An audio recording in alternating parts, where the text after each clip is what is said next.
Hi, this is Greg Wagner doing part 3 of my Unix programming unit. Basically, this is going to be the last one.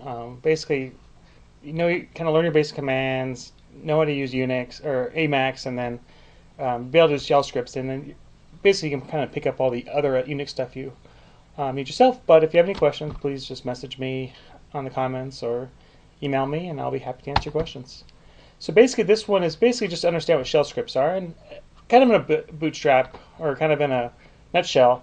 Um, Shell scripts allow you to basically make programs out of shell commands. And so I usually use shell scripting and actually call other programs kind of in a repetitive way. And then I'll basically show you how to make a basic shell script.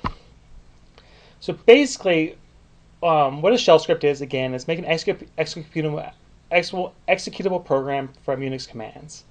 And so kind of to set this up, what you need to do is use chmod to write your file and then convert it into an executable file.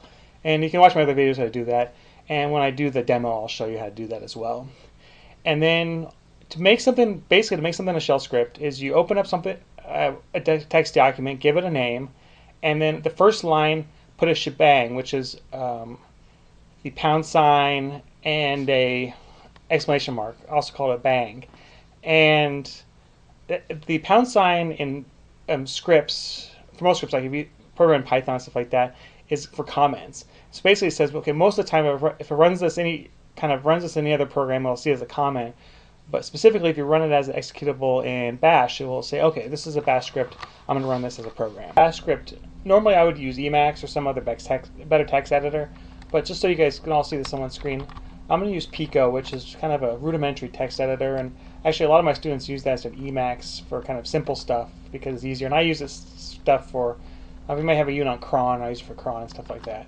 So basically, I'm going to make my Bash shell. And so my Bash is in bin bash. And then I'm just going to say echo hello world. So I'm just going to do a basic hello world. Echo is just basically like a print statement. And I'll do Control X to exit. I want to save this. Yes. I'll call this bash example .ch. A lot of times you'll see .ch. And then so I'm going to do char mod, and I'm going to do 7 555. So that basically means I can read and write. The 7 means I can read, write, and execute. And then 55 means everyone else can execute and read, write. And I'll do what I call this bash example. And then if I just do / basically says look in this directory, I do bash example, and it says hello world.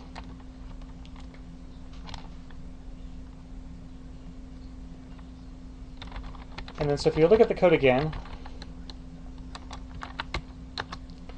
you see I have like bin bash. So I have up here, I have my shebang, and then here I have my commands.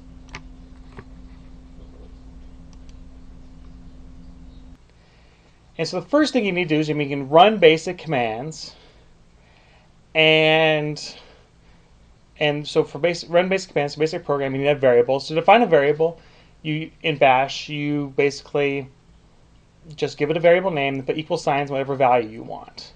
Basically, these values will be stored as strings. If you know what that is, it's basically a collection of characters. And then if you want to use that value, you use echo, or not echo, you'd use basically $sign. So the example I give is echo variable name. And again, I'll show you some of this when I do the demo, but kind of again, to define a variable, you don't put a $sign in front of it. To actually use a variable, you put a $sign in front of it. And so to make this, so I'm back in Pico. To make this a little bit more interesting, I'm going to make a variable. So I'm going to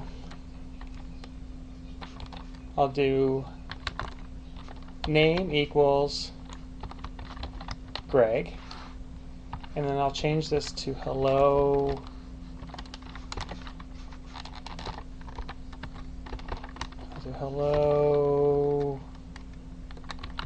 name,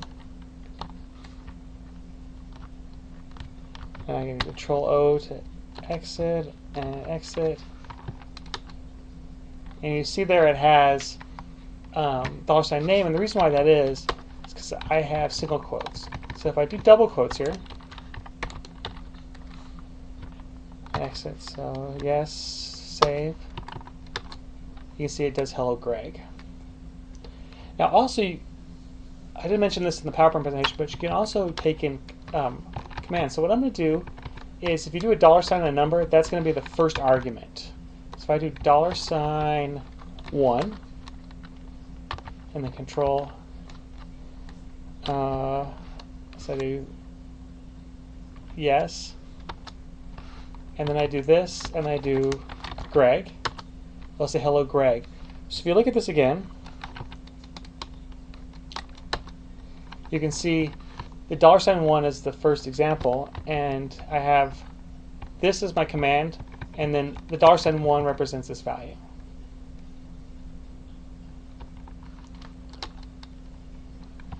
And you can see that here, that basically fills it in. And so if you want a, like with if you're familiar with PHP, if you want a value, a variable shown within a string, do a $sign, do double quotes. If you don't want it, if you just want literal, you just do single quotes. And then finally, the last thing you kind of do in Bash is you can make loops. So you can make a for loop. You can do for the variable name, and then do in as kind of a keyword to separate the variable name, and then you list out the items.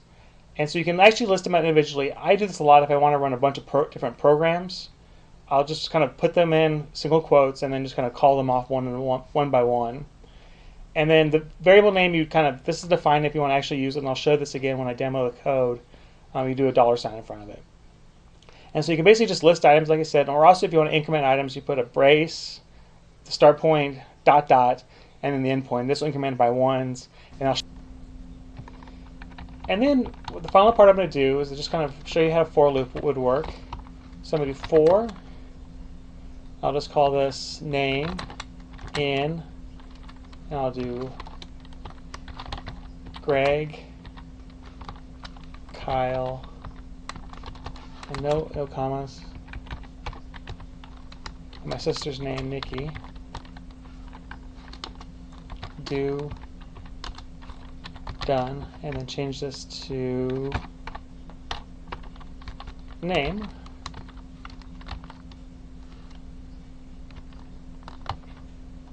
So yes, exit, and then when I run this, you'll see it has all our names.